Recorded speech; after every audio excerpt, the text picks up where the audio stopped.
Les problèmes historiques que pose l'Épître aux Hébreux, et que nous avons à examiner dans cette introduction, sont entourés de beaucoup d'obscurité. Quel est l'auteur de cet écrit? Quand fut-il composé? À quel lecteur fut-il d'abord destiné? Les renseignements fournis par l'Antiquité chrétienne sont insuffisants pour répondre avec certitude à ces questions, et l'étude de l'Épître elle-même ne conduit qu'à des hypothèses plus ou moins probables. Il est destiné de l'Épître. L'Épître aux Hébreux a son origine dans l'âge apostolique. Clément de Rome en cite des passages entiers et en paraphrase d'autres dans sa lettre aux Corinthiens, écrite en 96. Nous trouvons des traces probables de notre épître chez Justin Martyr, mort en 165, et chez Théophile d'Antioche, vers 180. La version syriaque, la Pesquito, la renferme, mais ne l'attribue pas à Paul, elle l'arrange à la suite des épîtres adressées par l'apôtre à des particuliers. Dans l'église d'Alexandrie, une ancienne tradition semble avoir désigné Paul comme auteur de l'Épître aux Hébreux. À la fin du second siècle déjà, les docteurs de la célèbre école de cette ville cherchent à écarter les difficultés que présente cette opinion. Eusèbe, Istécle 6, 14, 2, cite un passage de Clément d'Alexandrie où sont données les raisons pour lesquelles Paul n'aurait pas mis sa signature en tête de l'épître.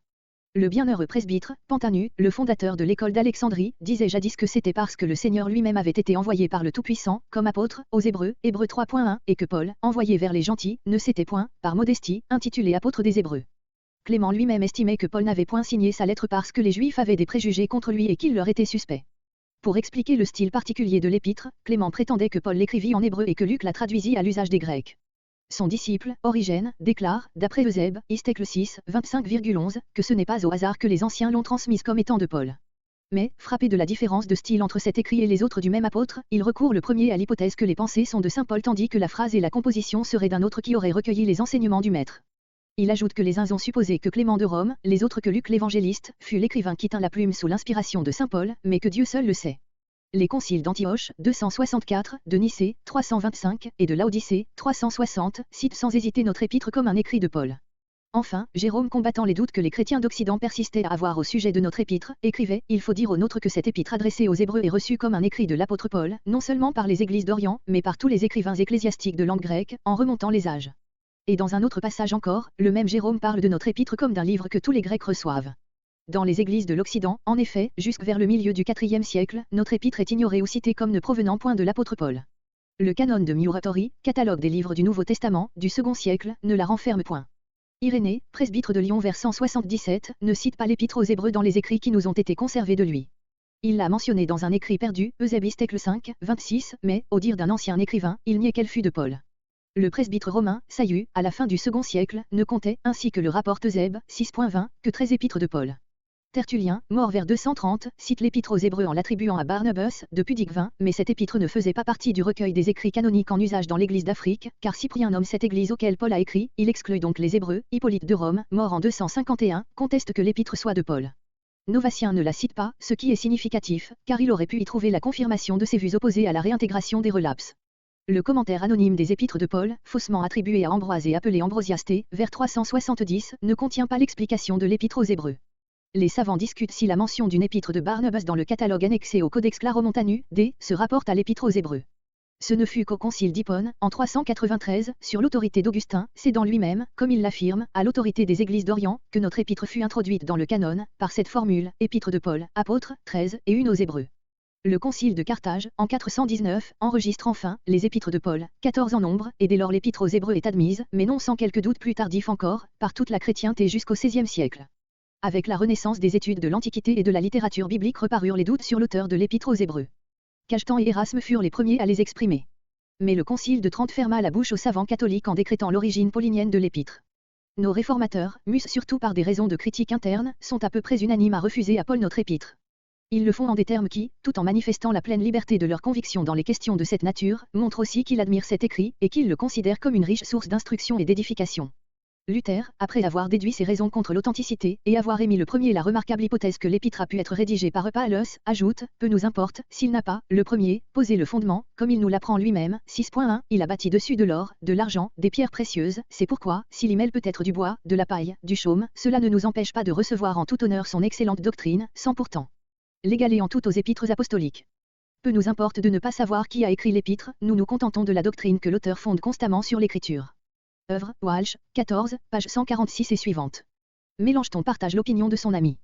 Calvin s'exprime ainsi dans sa préface à l'épître, or, quant à moi, je la reçois sans difficulté aucune entre les épîtres apostoliques, et ne doute point que cela ne soit advenu par une ruse de Satan, quand il s'est trouvé jadis des gens qui ont voulu retrancher cette épître du nombre des livres authentiques. Au reste, de savoir qui l'a composé, il ne s'en faut pas soucier grandement. De ma part, je ne puis croire que saint Paul en soit auteur, et le réformateur développe ici ses raisons.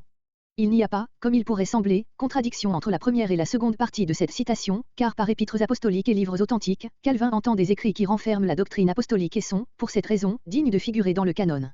Les arguments que Luther invoque afin de prouver que l'épître n'est pas de Paul sont principalement tirés de 2.3 et de passages tels que et suivants, 10.26 et suivants, 12.17, où l'auteur de l'épître ôte à ceux qui retombent tout espoir de repentance et de salut, voir les notes sur ces passages.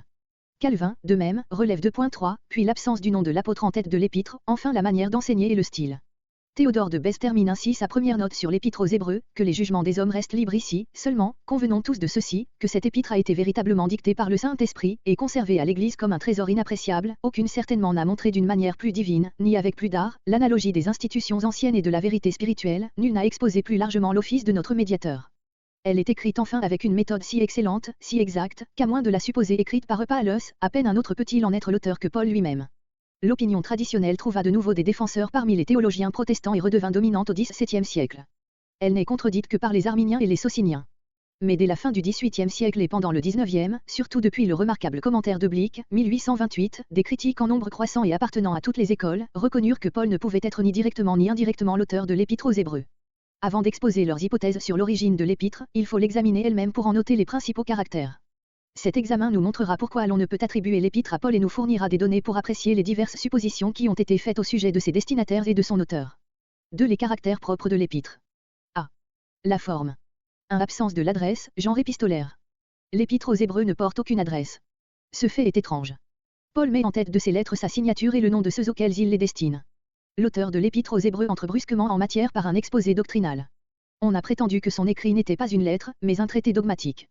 Cette affirmation est contredite, non seulement par les derniers versets de l'épître, 13.18 et suivants, où l'auteur salue ses lecteurs comme étant connus d'eux personnellement, mais par les exhortations qui se rencontrent dans tout le cours de l'épître et qui font allusion à des circonstances très spéciales, 5.11 et suivants, 6.9 et suivants, 10.25, 32 et suivants, 12.4. La supposition que l'adresse primitive se serait perdue est peu vraisemblable, car les premières lignes de l'épître forment un début solennel, et l'on concevrait difficilement qu'elles eussent jamais été précédées d'une salutation comme celle que nous lisons en tête des lettres pauliniennes. 2. Le style. L'épître aux Hébreux est, des écrits du Nouveau Testament, celui qui est rédigé dans le grec le plus pur, Holtzmann, Enleitung, 1892, p. 297. L'auteur observe dans sa composition les principes de la rhétorique des anciens. Il se plaît à arrondir ses périodes, 1.14, 12.18-24, à user d'antithèse, de jeu de mots, 9.15-18, d'assonance. Ces particularités de style ne peuvent se transporter d'une langue dans une autre et prouvent que notre épître n'est pas, comme le supposait Clément d'Alexandrie, la traduction d'un original hébreu.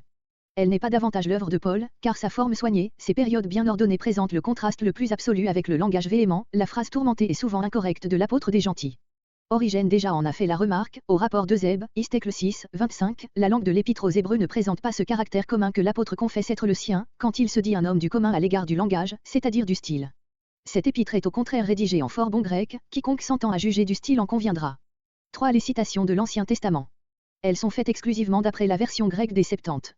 L'auteur copie scrupuleusement l'exemplaire de cette version qu'il a sous les yeux, tandis que Paul corrige la traduction grecque d'après l'hébreu qui lui est familier. Notre auteur fonde son argumentation sur des passages qui ne se trouvent, avec le sens qu'il leur attribue, que dans les Septante, 10.5-7, 10, note.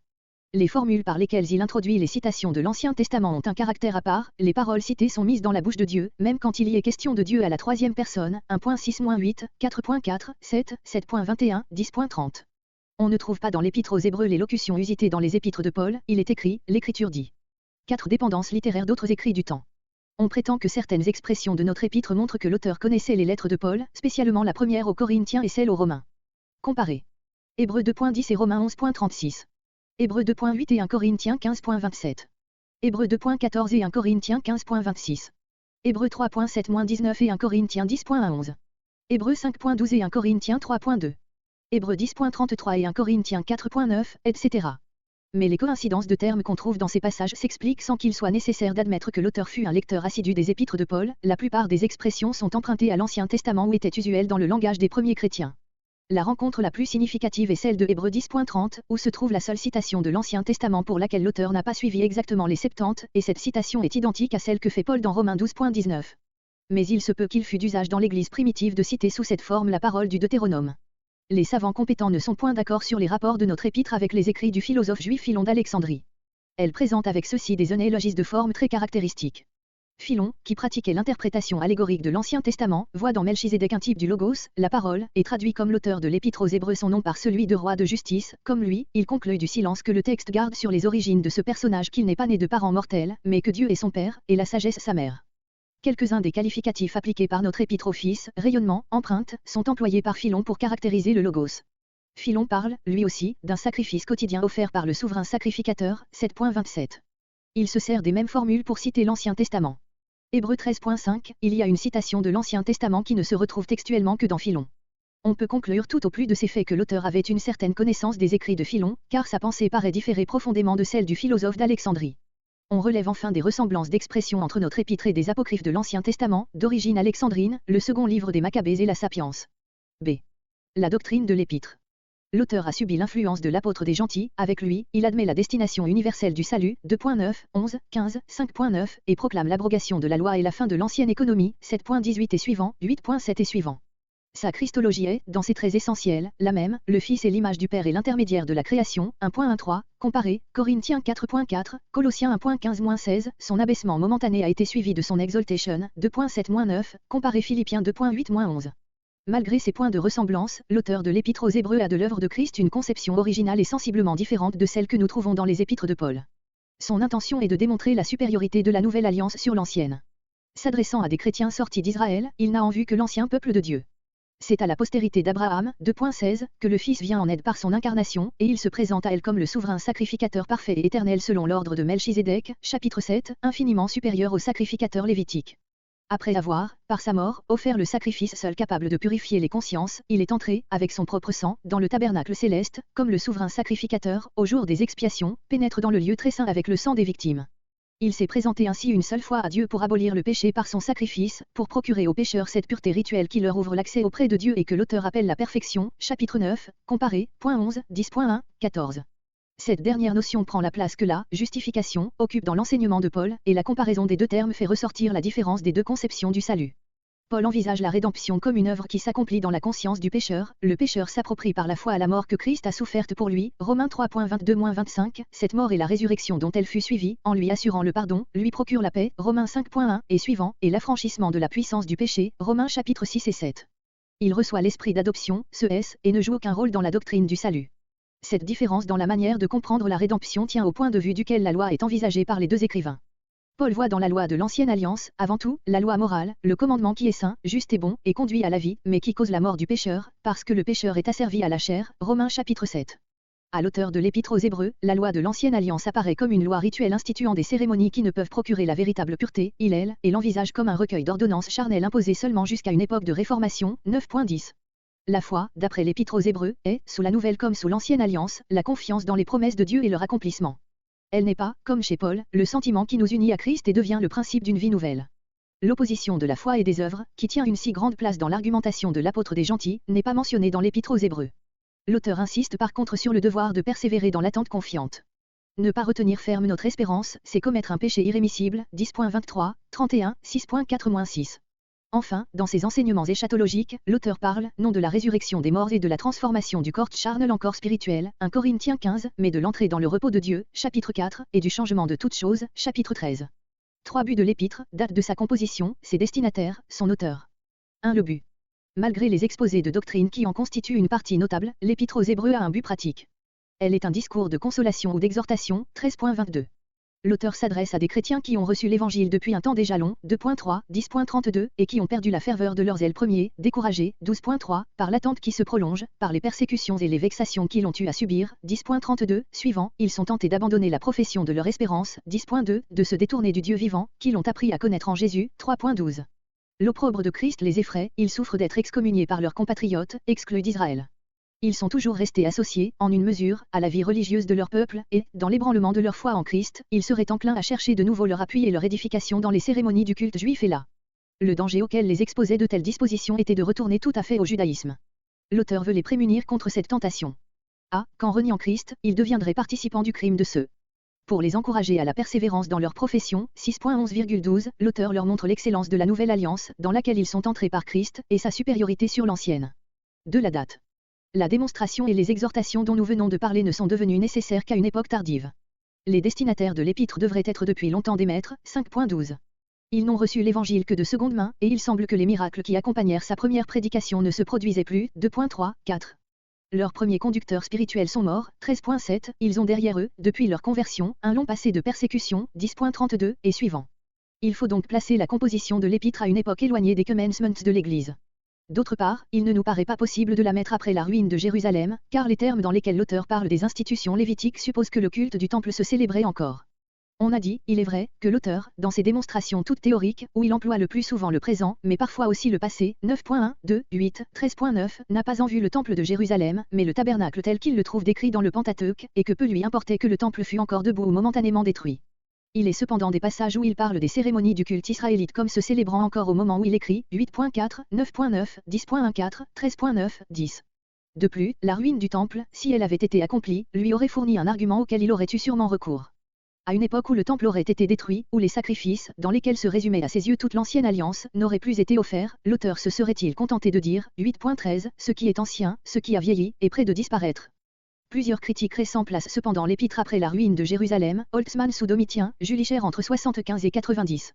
Anne, Henleitung, 2, page 128, a prétendu trouver dans les 40 ans de 3.10 une allusion typologique au temps qui s'écoula entre la mort de Jésus et la destruction du temple, et il fixe la date de l'épître vers 80. Mais son explication subtile n'a guère rencontré de crédit. Si notre épître a été écrite avant 70, elle ne saurait être de beaucoup antérieure à la guerre des Juifs, pour les raisons que nous avons indiquées en commençant. Si elle est adressée à des chrétiens de Palestine et spécialement de Jérusalem, elle date probablement de l'an 65, car la guerre éclata dans l'été de 66, et l'église de Jérusalem émigra à Pelle vers la fin de 67. 3. Les destinataires. Le titre que porte l'épître, aux Hébreux, ne remonte pas à l'auteur, il représente cependant une très ancienne tradition, les sujets traités dans la lettre rendent vraisemblable que l'épître a été adressée à d'anciens Juifs. Mais à quelle catégorie appartenaient les Juifs désignés par le titre aux Hébreux? On appelait Hébreux, d'une manière générale, les Israélites de naissance, Philippiens 3.5. Dans l'Église des premiers siècles, on donnait ce nom aux chrétiens d'origine juive, pour les distinguer des chrétiens d'origine païenne. Dans le Nouveau Testament, ils sont appelés ceux de la circoncision, Galates 2.12, Actes 10.45, mais dans le langage ecclésiastique, le qualificatif d'hébreu est appliqué aux judéo-chrétiens, ainsi dans le titre de l'Évangile selon les Hébreux, mentionné par les pères des premiers siècles. Il nous paraît difficile de donner au nom d'Hébreux un sens plus précis, et de l'appliquer à ces chrétiens de Palestine et de Jérusalem qui se distinguaient des hellénistes, parce qu'ils n'avaient pas quitté le pays et se servaient couramment de la langue araméenne. Acte 6.1, on ne comprendrait pas qu'une lettre écrite dans le grec le plus pur, et où n'est citée que la version des Septante, eût de tels destinataires. Il n'est pas prouvé non plus que le nom d'Hébreu s'appliqua exclusivement aux judéo-chrétiens de l'Église d'Égypte. Le titre aux Hébreux, dans le sens tout général qu'il convient de lui laisser, pourrait faire croire que notre épître est une encyclique adressée à tous les judéo-chrétiens de l'Église primitive. Mais il suffit d'ouvrir l'épître pour constater que l'auteur écrit à une communauté particulière, dans des circonstances spéciales, il connaît les membres de cette Église et leurs besoins, 3.12, 4.1, 5.11 et suivants, 6.9-12, 10.25, 32, et il est personnellement connu d'eux, 13.18,19. L'auteur et ses lecteurs, qui nous apparaissent ainsi dans d'étroites relations, sont des chrétiens d'origine juive. On a contesté vivement, dans des travaux récents, cette affirmation. Elle nous paraît cependant établie, non seulement par la teneur générale de l'épître et par le but que nous lui avons reconnu, mais par les remarques suivantes. L'auteur appelle les fidèles de l'ancienne alliance nos pères, 1.1, 3.9. Il considère ceux auxquels il s'adresse comme la postérité d'Abraham, 2.16. Il est vrai que Paul, dans 1 Corinthiens 10.1, nomme les Israélites nos pères, mais le contexte prouve qu'il pense à lui-même et à ses collaborateurs juifs plutôt qu'à ses lecteurs grecs. Il est vrai encore que le même apôtre parle d'Abraham comme du père des chrétiens d'origine païenne auxquels il adresse les épîtres aux Galates, 3.7-29, 4.21-31, et aux Romains, 4.9, et suivants. Mais il a soin de leur dire qu'ils sont devenus fils d'Abraham par la foi, tandis que dans l'épître aux Hébreux, pas un mot n'indique qu'il s'agisse d'une filiation spirituelle, les Hébreux sont la postérité d'Abraham c'est à leur père que Dieu a parlé autrefois par les prophètes et à eux-mêmes dans les derniers temps par le Fils. L'auteur reconnaît sans doute la portée universelle de l'œuvre rédemptrice accomplie par Jésus-Christ, 2.9, 15, 5.9, mais il parle des effets de cette œuvre en des termes qui montrent avec évidence qu'il s'adresse exclusivement à des Israélites, c'est pourquoi il, Christ, est médiateur d'une nouvelle alliance, afin que, la mort étant intervenue pour la rédemption des péchés commis sous la première alliance, ceux qui sont appelés reçoivent l'héritage qui leur a été promis, 9.15. De même, 13.12 il assigne pour but à la mort de Jésus de sanctifier le peuple, qui ne peut être, d'après le contexte, que le peuple d'Israël. Dans ce dernier passage, 13.12, 13, l'auteur prend occasion du fait que Jésus a souffert hors de la porte pour exhorter ses lecteurs à sortir vers lui hors du camp en portant son opprobre. On ne saurait réduire ces paroles à ce sens général, les chrétiens doivent renoncer au monde et suivre leur maître en portant la croix. Les versets 9 à 11, qui font allusion au culte israélite, nous obligent à leur donner une portée plus précise. Les Juifs, devenus disciples de Jésus, ne doivent pas reculer devant la perspective d'être exclus de la communion de l'ancien peuple de Dieu. Le passage sur lequel se fondent principalement ceux qui prétendent que l'épître ne saurait être adressé à des chrétiens d'origine juive, c'est 5.12 à 6.2. On dit que les oracles de Dieu, dont on doit encore enseigner aux lecteurs les premiers rudiments, sont les prophéties messianiques, bien connues de tous les Israélites, que les œuvres mortes, 6.1, sont les sacrifices aux idoles, qui sont qualifiées de mortes dans leur opposition au Dieu vivant, Psaume 115.4-8, Sapiens 13.10, 1 Thessaloniciens 1.9, que la foi en Dieu n'était pas à enseigner à des Juifs, car ceux-ci connaissaient, de tout temps, le vrai Dieu, de même qu'il attendait la résurrection des morts et le jugement éternel, c'est pour des païens seulement qu'il était nécessaire de poser le fondement de ces doctrines élémentaires. Ces arguments, qui paraissent probants, ne sont pourtant pas décisifs. Le terme d'oracle de Dieu doit être entendu de toutes les révélations divines. 1.1, comparé Romains 3.2, il n'y a pas de raison de le limiter aux prophéties messianiques, ces dernières elles-mêmes avaient besoin d'être enseignées et expliquées, aux Juifs aussi bien qu'aux païens, Matthieu 22.41 et suivant, et 24.26, 44 et suivant, Jean 20.9, Actes 2.16-35, etc. Rien ne prouve que les œuvres mortes désignent le culte rendu aux idoles, cette expression s'applique fort bien aux pratiques légales des pharisiens et à toute la vie de l'homme irrégénéré, Matthieu 23.27, Matthieu 8.22, Jean 5.24 et suivant, elle se retrouve. 14 Ici il ne s'agit pas du service des faux dieux opposés au culte du vrai Dieu, mais bien plutôt des péchés de toutes sortes dont le sang des taureaux et des boucs ne pouvait purifier la conscience. Quant à la foi en Dieu, elle ne consistait pas à admettre théoriquement l'existence de Dieu, mais à se confier, Marc 11.22, en celui que l'auteur appelle le Dieu vivant, 3.12, 9.14, source de la vie pour l'âme croyante, Psaume 42.3, 84.3. Enfin la résurrection des morts et le jugement, ces doctrines, bien qu'enseignées par les pharisiens, n'en étaient pas moins le fondement de la prédication chrétienne, qu'elle s'adressa à des juifs ou à des païens, Jean 5.27-30, Actes 2.14 et suivant, 23.6 et suivant, 26.8, 23. D'autre part, la doctrine des baptêmes, 6.2, et les allusions aux cérémonies purificatrices instituées par la loi, 9.13, devaient être mieux comprises par des chrétiens d'origine juive que par d'anciens païens. Indépendamment de ces passages, le contenu général de l'épître porte un caractère judaïque si prononcé, que, pour faire de ses destinataires des chrétiens sortis du paganisme ou même des chrétiens sans distinction d'origine, il faut admettre que tous les gentils reçus dans l'Église primitive avaient subi l'influence du judaïsme, avant de devenir chrétiens, à tel point, qu'il était devenu de véritables Israélites. C'est ce qu'admettent aujourd'hui d'éminents historiens, par une réaction excessive contre les antithèses absolues que l'école de Tübingen statuait à l'origine de l'Église.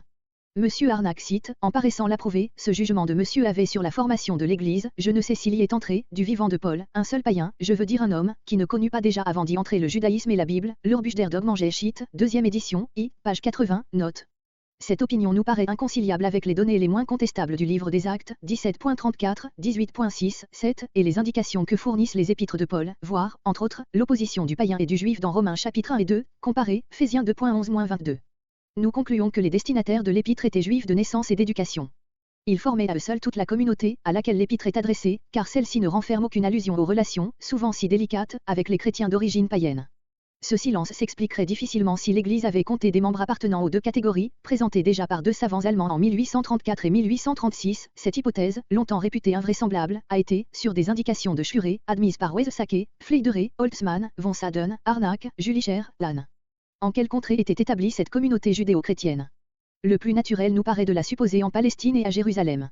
C'est là que la plus ancienne tradition place les Hébreux dont le nom a été inscrit sur notre épître. Depuis quelques années cependant l'opinion tend à prévaloir qu'il faut chercher les destinataires de notre lettre à l'autre extrémité du monde dans lequel avait alors retenti la prédication de l'Évangile, à Rome. Si étrange que cette supposition paraisse au premier abord, on peut invoquer en sa faveur des raisons du plus grand poids. Ce sont d'abord les indices fournis par la lettre elle-même. Dans 13.24 l'auteur écrit « Ceux d'Italie vous saluent ».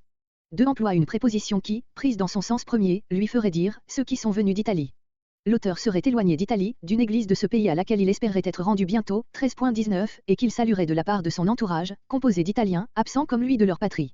Il compte, 13.23, aller voir ceux auxquels il écrit, et cela avec Timothée, bien connu des chrétiens de Rome, Philippiens 1.1, de Timothée 4.21. La description, que nous lisons 10.32 et suivant, de la persécution qui atteignit l'Église, répond à ce que nous savons du grand combat que, sous Néron, en 64, les chrétiens de la capitale eurent à soutenir. Ils furent exposés en spectacle dans les jardins de l'empereur. Tacite, Annales 15, 44, emploie le même terme pour dépeindre leur supplice. Ils eurent à souffrir ainsi après avoir été éclairés, c'est-à-dire après leur conversion au christianisme. L'auteur n'aurait pas relevé cette circonstance, qui allait sans dire, si ses lecteurs n'avaient eu déjà des persécutions à endurer avant leur conversion. Or l'histoire nous apprend que les Juifs de Rome furent l'objet de nombreuses vexations, qu'ils furent notamment expulsés par Claude en 52, acte 18.2. En l'an 64 et dans les années qui suivirent, l'Église de Rome vit plusieurs de ses conducteurs subir le martyre, 13.7, parmi eux, les apôtres Pierre et Paul. Dans 6.10, l'auteur loue ses lecteurs d'avoir servi et de servir encore les saints. Le service, grec diaconie, des saints est l'expression usitée pour désigner la collecte en faveur de l'Église de Jérusalem, 2 Corinthiens 8.4, 9.1, acte 11.29. Or n'est-il pas naturel de penser que Paul ait associé les chrétiens de Rome à cette œuvre fraternelle, dont il les entretient déjà dans Romains 15.25. L'auteur écrit, 10.25, n'abandonnons pas notre propre assemblée. On peut en conclure que l'Église comprenait diverses assemblées et que les membres de celle à laquelle il s'adresse étaient tentés de passer à d'autres congrégations. Or nous savons, par Romains 16.3-13,14, 15, que l'Église de Rome précisément était formée de plusieurs groupes distincts. Si notre épître a été adressée à l'un seulement de ces groupes, il n'y a plus lieu d'être étonné que ses destinataires paraissent tous dans les mêmes sentiments et que rien en elle ne trahisse cette diversité de tendances et de besoins qui se produit nécessairement dans une grande Église. À ces indices, que nous trouvons dans l'épître elle-même, il faut ajouter les témoignages de l'histoire. Elle nous apprend d'abord que la colonie juive à Rome, au 1er siècle, était fort nombreuse. Elle comptait plusieurs synagogues, dont l'une était appelée la synagogue des Hébreux. Le christianisme se répandit d'abord parmi ces juifs, ceux qui se convertirent formèrent la majeure partie de l'Église de Rome. Ils n'en restèrent pas moins unis à leurs compatriotes et par là même en danger de revenir complètement aux croyances d'Israël. D'autre part, l'étude de l'ancienne littérature chrétienne nous apprend que les premières traces de l'épître aux Hébreux se trouvent à Rome. Clément de Rome en copie des passages entiers dans son épître aux Corinthiens, vers 96. De plus, on avait à Rome, plus qu'en Orient, des renseignements sur l'origine et l'auteur de l'épître. On savait qu'elle n'était pas de Paul, et, pour cette raison, l'Église d'Occident s'est longtemps refusée à l'admettre dans le canon. Ces arguments sont spécieux et paraissent probants, ils ne sont pourtant pas décisifs. Deux objections principales s'opposent à l'idée de placer à Rome ou en Italie les destinataires de l'épître aux Hébreux. La première est la date qu'il faut assigner à l'épître. Les partisans de cette hypothèse se voient contraints de placer la composition de notre lettre après 70. Elle ne peut avoir été écrite avant ce moment si elle est adressée à Rome, car la persécution, rappelée 10.32 et suivant, est déjà ancienne, les lecteurs devraient être depuis longtemps des maîtres, les fondateurs et les premiers conducteurs de l'Église sont morts. Si ces indices concernent l'Église de Rome, ils nous obligent à descendre jusqu'à l'an 80. Or nous avons vu que des raisons du plus grand poids nous font admettre que l'épître a été écrite avant la ruine de Jérusalem, 70. La seconde objection résulte du caractère des lecteurs. Il nous est apparu avec évidence qu'il était des judéo-chrétiens. Or la majorité des membres de l'Église de Rome étaient d'origine païenne, c'est pour cela que l'apôtre des gentils, avant de les visiter, leur écrit. J'ai souvent formé le projet d'aller vous voir, leur dit-il, afin de recueillir quelques fruits parmi vous aussi, comme parmi les autres nations païennes, Romains 1.13. Aussi la plupart des critiques, qui admettent que les Hébreux habitaient Rome, cherchent-ils à prouver que notre épître s'adresse à des chrétiens d'origine païenne ou à des chrétiens sans distinction d'origine. Nous avons vu que tout le contenu de l'épître est opposé à cette idée. Il suffit d'ailleurs de comparer l'épître aux Hébreux avec l'épître aux Romains pour être contraint de reconnaître que ces deux écrits n'ont pu être adressés, à quelques années d'intervalle, au même lecteur. Monsieur Zahn est le seul qui maintienne les deux points de vue, destinataire judéo-chrétien et qui habitait Rome. Les arguments qu'il avance pour établir le premier sont plus décisifs que ceux qu'il allègue en faveur du second.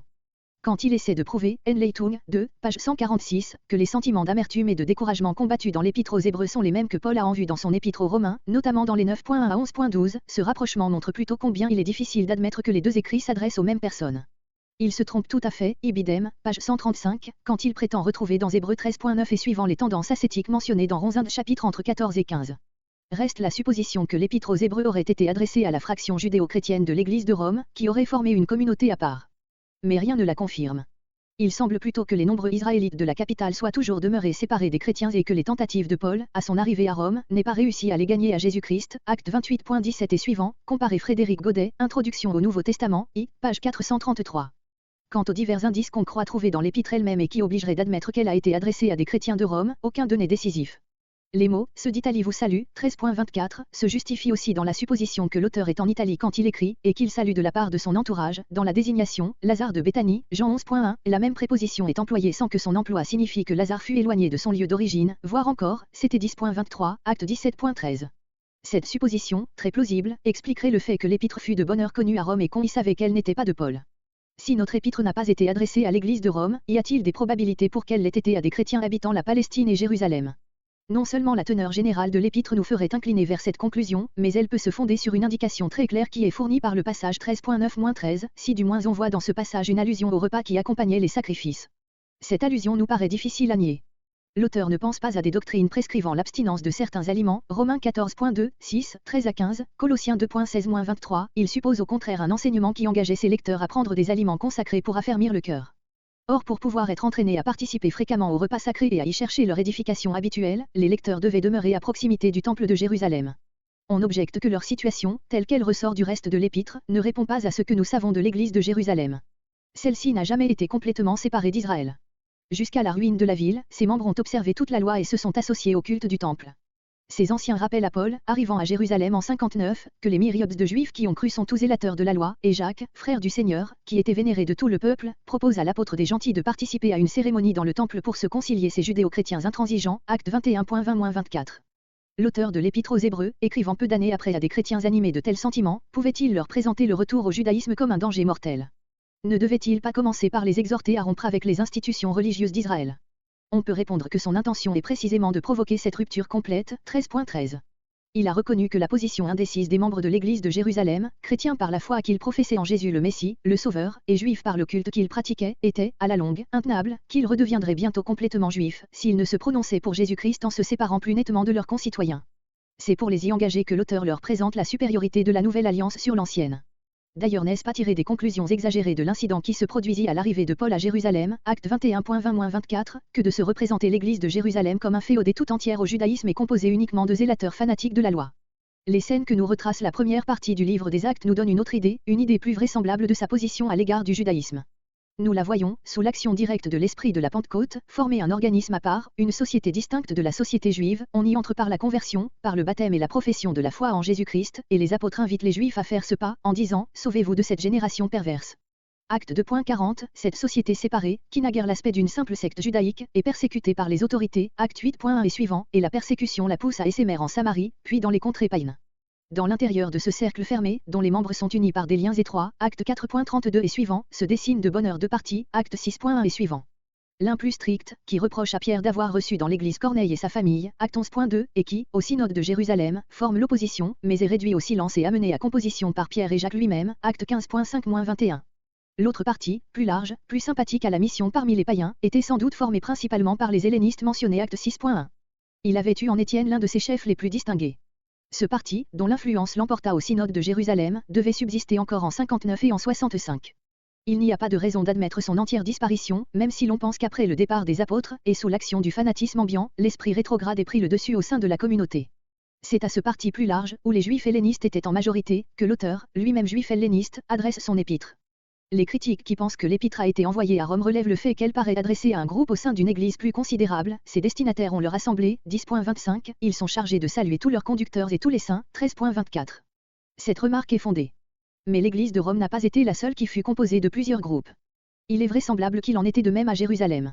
Les Juifs, établis ou en séjour dans la ville sainte, se réunissaient en plusieurs synagogues, suivant les provinces auxquelles ils ressortissaient, acte 6.9. Ceux qui se convertirent au christianisme conservèrent sans doute des groupements distincts. Le grand nombre des membres de l'église de Jérusalem, acte 21.20, rendait ces groupements nécessaires, comparé 2.46.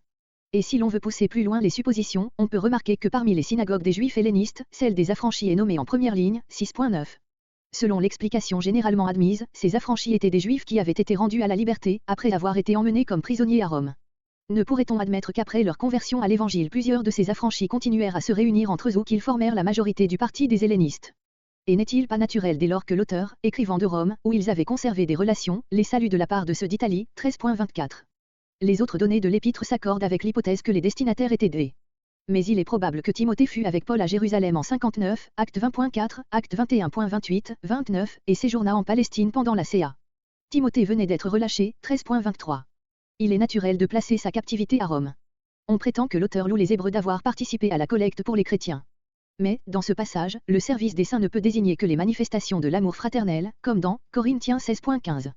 Ce sens général est imposé par le contexte, car il ne serait pas admissible que l'auteur, inquiet de la destinée éternelle de ses lecteurs, 6.4-10, se rassurât en constatant qu'il avait donné quelque argent pour une œuvre de bienfaisance. Les chrétiens de Jérusalem n'étaient d'ailleurs pas tous des indigents. Paul parle, Romains 15.26, des pauvres parmi les saints de Jérusalem. Il y en avait sans doute, et plus peut-être dans la catégorie des hellénistes que dans celle des Hébreux, qui étaient à même de venir en aide à leurs frères dans le dénuement. On tire une dernière objection, et la plus forte de toutes, du passage 2.3, où l'auteur parle du salut qui, ayant été annoncé d'abord par le Seigneur, nous a été confirmé par ceux qui l'avaient entendu. L'auteur se range avec ses lecteurs au nombre de ceux qui n'ont pas entendu l'évangile de la bouche de Jésus, mais l'ont reçu par l'entremise de ses disciples immédiats. Or Paul écrit en 56, dans Corinthiens 15.6, que, des 500 frères à qui Jésus ressuscité est apparu en une fois, la plupart sont encore vivants, dès l'origine et jusqu'à sa dispersion, l'église de Jérusalem et les églises de Palestine durent compter un certain nombre de fidèles qui avaient vu et entendu le Sauveur. Il ne faut pourtant pas s'exagérer la portée de cette objection, les 500, auxquels Jésus apparut, habitaient probablement la Galilée, autre chose était d'avoir vu et même entendu occasionnellement Jésus, comme ce fut le cas de la plupart de ceux qui habitaient Jérusalem vers l'an 30, autre chose d'avoir reçu de lui directement le message du salut, 2 Corinthiens 5.16. Ce ne fut le cas que du petit nombre de disciples qui s'attachèrent à lui avant sa mort. Tous les autres ne parvinrent à la foi au Sauveur que par la prédication apostolique. En 65, les chrétiens de Jérusalem, dans leur très grande majorité, avaient eu connaissance du salut, parce qu'il leur avait été confirmé par ceux qui avaient entendu le Seigneur. Et ce que l'auteur dit des circonstances dans lesquelles se fit cette première prédication de l'Évangile, Dieu appuyant leur témoignage par des signes, des prodiges et divers miracles et par des communications de l'Esprit Saint répartis selon sa volonté. 2.4 répond au récit des actes, 3.1 et suivant, 4.30, 31, 5.12-16, tandis que nous ignorons si la fondation de l'Église de Rome fut accompagnée d'un tel déploiement de puissance surnaturelle. Si aucune des raisons qu'on oppose à l'idée de voir dans les destinataires de notre lettre des chrétiens de Jérusalem n'est sans réplique, on peut dire d'autre part, leur église comptait 35 ans d'existence, mais dans les dernières années, après le départ des apôtres, ils étaient devenus lents à comprendre. 5.11, ils avaient toujours été plus préoccupés d'observer les rites que d'adorer Dieu en esprit et en vérité, pour la connaissance comme pour la spiritualité, ils étaient en arrière des aigues. Cette description s'applique parfaitement aux mesures prises par les autorités juives à la suite du meurtre. Il ne semble pas que beaucoup de fidèles aient eu à verser leur sang à ce moment ni plus tard, Hébreux 12.4. Cependant les fondateurs de l'Église avaient disparu et plusieurs avaient donné dans leur martyre un exemple édifiant, 13.7, tels Étienne, Jacques, fils de Zébédée, et peut-être Jacques, frère du Seigneur. Enfin, pour ce qui est le but principal de l'épître, affermir dans leur foi en Christ des fidèles enclins à retourner au judaïsme, en leur montrant l'inanité des sacrifices lévitiques et l'efficacité parfaite de l'œuvre de Christ, quelle communauté avait plus besoin d'une telle démonstration que l'Église de Jérusalem? Les membres de cette Église voyaient chaque jour se célébrer sous leurs yeux les cérémonies splendides du temple, plusieurs y prenaient encore part avec émotion. Le réveil du patriotisme et les explosions du fanatisme, qui marquèrent les approches de la grande révolte contre Rome, accrurent leur ferveur pour le culte israélite et menaçaient leur foi en Jésus-Christ. Il était urgent de les avertir et de les sommer de sortir du camp pour aller à Jésus, en portant son opprobre. 13.13. Pour ces diverses raisons, et surtout pour la dernière, il nous paraît probable que l'épître aux Hébreux a été écrite à des chrétiens de Jérusalem, qui formaient dans l'Église un groupe composé surtout de juifs hellénistes. On pourrait sans doute chercher ailleurs qu'à Jérusalem et en Palestine une communauté judéo-chrétienne qui eut besoin d'être affermie dans sa foi en Christ. Cubelle la place à Antioche de Syrie, de nombreux critiques lui ont assigné l'Égypte pour résidence, Schley et Maché, oui seul qui trouvait dans notre épître une description d'un temple juif à Léonopolis, Jean-Fel, etc. Rien ne s'oppose d'une manière péremptoire à ces hypothèses, mais elles ne s'imposent pas non plus à notre assentiment. Loin de Jérusalem et en terre païenne, les préoccupations dominantes des judéo-chrétiens étaient les rapports avec les incirconcis, l'observation des prescriptions relatives à la pureté, et non le culte, les sacrifices et les repas sacrés. Or notre épître, qui est rempli de ces derniers sujets, ne dit mot des premiers. 4. L'auteur. On a pensé à Luc, à cause de certaines ressemblances de style déjà relevées par Clément d'Alexandrie, à Silas, collaborateur de Paul, qui fut avec Pierre à Rome, une Pierre 5.12, et qui était originaire de l'église de Jérusalem, acte 15.22. Monsieur Arnac a récemment émis l'hypothèse que l'épître fut écrite par Priscille et Aquileuse et adressée à l'église qui se réunissait dans leur maison à Rome. Priscille aurait eu la principale part à sa composition, c'est pourquoi le nom de l'auteur s'est perdu. L'emploi de la première personne du pluriel, dans des cas où l'on ne peut admettre un pluriel de majesté, trahirait la collaboration de deux auteurs. À Arnac, probabilia über die Adresse und den Verfasse des Hebräerbrief. Escrift für die Neutestamentliche Wissenschaft. 1900, page 16 à 41. Ces personnages appartenaient à la société la plus intime de l'apôtre des gentils. N'est-il pas vraisemblable qu'ils ont dû se nourrir de sa pensée et recevoir l'empreinte de son génie, plus que ce n'est le cas pour l'auteur de notre épître, dont la théologie se distingue sur bien des points de celle de Paul. Deux noms se présentent parmi les hommes notables du siècle apostolique, qui, tout en inclinant vers le paulinisme, paraissent avoir gardé une position indépendante à l'égard de l'apôtre des gentils, Paulus et Barnabas. Paulus nous est présenté dans le livre des Actes, 18.24, comme éloquent et versé dans les Écritures, caractéristique qui s'appliquerait bien à l'auteur de l'Épître aux Hébreux. Il était de plus originaire d'Alexandrie, ce qui expliquerait la connaissance que l'auteur a des écrits de Philon. Mais nous ne savons rien de l'histoire d'Apollo, et aucune tradition ne lui attribue notre épître. Il n'en est pas de même de Barnabas. Tertullien semble dire que le titre du manuscrit qu'il possédait de l'Épître aux Hébreux, sans doute dans l'ancienne version latine, portait le nom de Barnabas. Ce serait là une tradition qui remonterait fort haut et qui serait née probablement à Rome, et mériterait ainsi créance, puisque c'est à Rome que notre épître paraît en premier lieu. Barnabas était un lévite originaire de Chypre, or cette île était en relation fréquente avec l'Égypte, il pouvait donc posséder une culture alexandrine. Il fut dès les premiers temps actif dans l'église de Jérusalem, et il serait naturel que celui qui fut surnommé par elle fils d'exhortation, acte 4.36, lui eût adressé plus tard un discours d'exhortation, 13.22. Barnabas introduisit Paul à Jérusalem, acte 9.27, puis à Antioche, acte 11.25, et fut son collaborateur dans son premier voyage missionnaire, mais il ne prit jamais vis-à-vis de lui une position subordonnée. Bientôt ces deux hommes, qui étaient d'esprits assez divers, se séparèrent, acte 11.25-26, 30, 13.2, et suivant, 15.36-39. Barnabas devait sentir vivement le danger d'un retour au judaïsme, il avait eu ses heures de faiblesse, Galates 2.13. On objecte que, si un personnage aussi connu que Barnabas avait été l'auteur de l'épître, son nom n'aurait pas disparu pour faire place à celui de Paul, que Barnabas, lévite qui avait habité Jérusalem, devait être trop bien informé de la disposition des lieux et des règles des sacrifices qu'on y offrait pour commettre dans la description du sanctuaire et des cérémonies certaines inexactitudes qu'on reproche à notre auteur, 9.4, etc., qu'il devait enfin connaître l'hébreu et lire l'Ancien Testament dans l'original. Si l'on ne croit pas cette hypothèse assez fondée, il faut se résigner à ignorer l'auteur de l'épître aux Hébreux, et répéter avec Origène, quant à dire qu'il a écrite, Dieu le sait. 4 analyses. Bien que l'auteur expose son sujet avec méthode, la marge de sa pensée n'apparaît pas d'une manière assez claire pour que les interprètes soient d'accord sur le plan qu'il a suivi. Autrefois on croyait trouver dans son épître, comme dans celle de Paul, une première partie doctrinale, 1.1 à 18, et une seconde partie consacrée à des exhortations pratiques, 10.19 à la fin. C'était ne pas tenir compte des morceaux parénétiques qui sont entremêlés, dans tout le cours de l'épître, aux exposés théoriques. Un très moderne commentateur, von Saden, en commentaire, page 6 et suivante, qui suppose l'épître adressée à des chrétiens d'origine païenne et attribue à l'auteur une culture hellénique, a découvert que son écrit était composé suivant les règles de la rhétorique des anciens et présentait les 4 parties qu'elle prescrivait pour le discours. Le préambule, où l'auteur énonce le sujet qu'il va traiter et marque son importance, 1.1 à 4.13. Sa thèse est formulée 2.17. Définition et justification de la thèse, 4.14 à 10, considération destinée à exciter l'intérêt du lecteur, 5.11 à 6.20. Démonstration de la thèse, 7.1 à 10.18. Épilogue, 10.19 à la fin, où l'auteur développe les conséquences pratiques. Kubel estime que le but de l'auteur est de montrer la supériorité du médiateur de la Nouvelle Alliance sur les médiateurs de l'Ancienne Alliance, et il distingue dans l'épître les 3 parties suivantes. Christ est supérieur aux anges, 1.1 à 2.18. Il est supérieur à Moïse, 3.1 à 4.13. Comparé aux souverains sacrificateurs israélites, Christ apparaît comme le souverain sacrificateur parfait, 4.4 à 13.25. Monsieur Cal trouve le principe de division de l'épître dans 3.1 et établit ces 2 parties. L'apôtre, 1.1 à 4.13. Le souverain sacrificateur, 4.14 à 12.29, de la foi que nous professons. Conclusion pratique, chapitre 13. Monsieur B. Weiss pense que l'auteur, après une introduction sur la divine grandeur du médiateur de la Nouvelle Alliance, 1.1 à 4, montre à ses lecteurs, dans une première partie, que Jésus est un souverain sacrificateur élevé à la perfection par ses souffrances à 13. Dans la seconde partie, l'auteur prouve l'infinie supériorité de ce souverain sacrificateur sur les successeurs d'Aaron, 4 à 8.5. Dans la troisième partie, il expose comment le sacrifice sur lequel est fondée la Nouvelle Alliance accomplit la rédemption que n'avaient pu opérer les sacrifices de l'Ancienne Alliance, et par là même abolit ceux-ci, 8.6 à 10.31. La quatrième partie renferme une définition de la foi et des exhortations à persévérer dans l'attente confiante, 10.32 à 12.12. Le chapitre 13 est la conclusion pratique de l'épître. Cette division fait bien saisir la pensée de l'auteur, elle a le mérite de distinguer entre la personne et l'œuvre du souverain sacrificateur. L'auteur de l'épître aux Hébreux envisage l'un après l'autre ces 2 sujets 4, qui forment les 2 parties principales de son épître. Nous y trouvons dès lors le plan suivant. Première partie. Chapitre 1 à 7. Le médiateur de la Nouvelle Alliance. Première section. 1.1 à 4.13. Le Fils de Dieu, apôtre et souverain sacrificateur des chrétiens. Le Fils, révélateur de Dieu, supérieur aux anges. 1.1 à 2.4. L'abaissement temporaire du Fils, destiné à faire de lui le sauveur de ses frères.